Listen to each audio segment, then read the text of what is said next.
Good morning, everybody. Thank you for joining us for Read Across America. We're live here in the Emil Buehler Library at the National Naval Aviation Museum. We are celebrating Women's History Month and Read Across America because we're going to read I Am Amelia Earhart. Please stay tuned for more details because we will have story time right here in the Emil Buehler Library starting this month.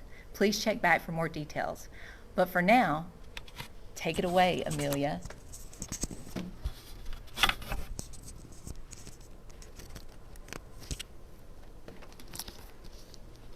Good morning.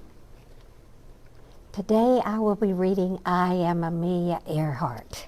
I am Amelia Earhart. When I was little, people told me that girls should wear dresses and play with dolls. They said we shouldn't have unladylike adventures. I did not agree. In fact, when I was 7 years old, my sister and I decided to build our very own roller coaster in our backyard. We placed 2 planks of wood up against the side of our tool shed. The cab was a wooden packing box with roller skate wheels attached to the bottom. We greased the wheels with lard or butter so we'd move super fast. Amelia, are you sure this is a good idea? And I said, this isn't a good idea.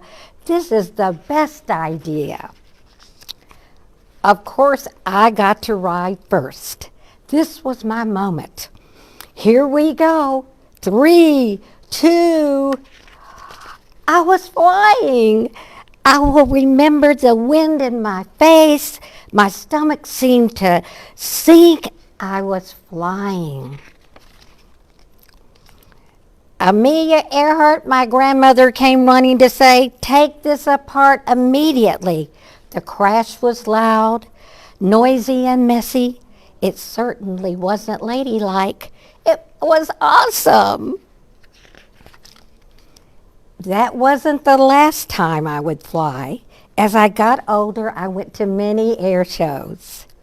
When I was 23 years old, but still a kid at heart, my dad took me to meet Mr. Frank Hawks.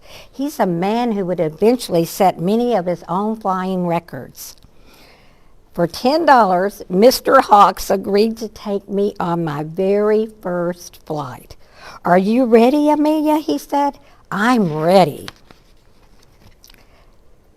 And for 10 minutes, we flew through the skies and over the Pacific Ocean.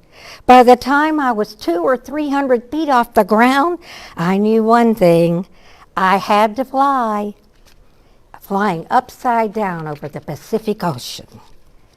To save money for my flying lessons, I worked as a truck driver, which wasn't very ladylike, a stenographer, which is a fancy word for someone who writes down what people say, and a photographer. Say snook. 6 months after I learned to fly, I bought a bright yellow used biplane that I named Canary. Canary is a cool name for an airplane, isn't it?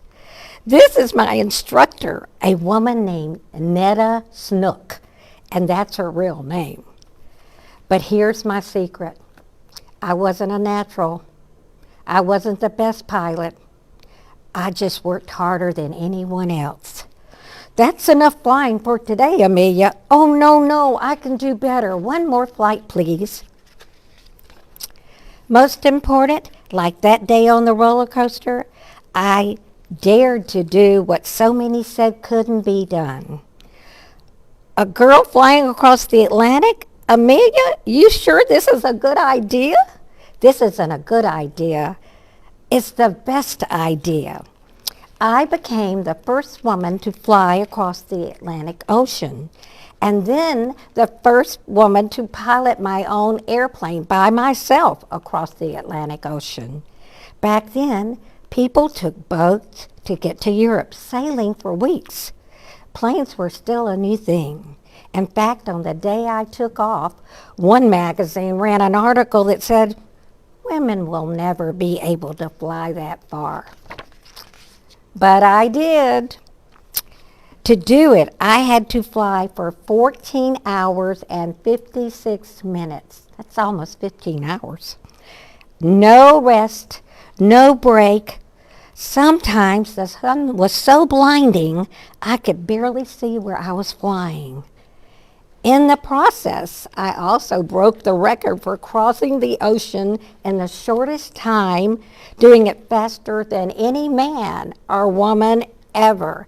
It was so awesome. Then I broke an altitude record, which is a fancy schmancy way of saying I went higher than anyone else. How high did I go? About 12 Empire State Buildings straight up, at a time when no woman had ever gone that high. In October 1922, at only 25 years old, I broke the women's altitude record by rising to 14,000 feet. And in July 1930, I set a speed record of over 181 miles an hour. In my life, I took many flights. Every single time, there was someone who said I wouldn't be able to do it. Never let anyone stop you. Whatever your dream is, chase it. Work hard for it. You will find it. It's the best lesson I can give you. I am Amelia Earhart. I know no bounds. And I hope you remember that the greatest flight you'll ever take is the one no one has ever tried before. I hope you like our story. And one thing to remember, dream big, go for your dreams, work hard, and you'll find it. Thank you.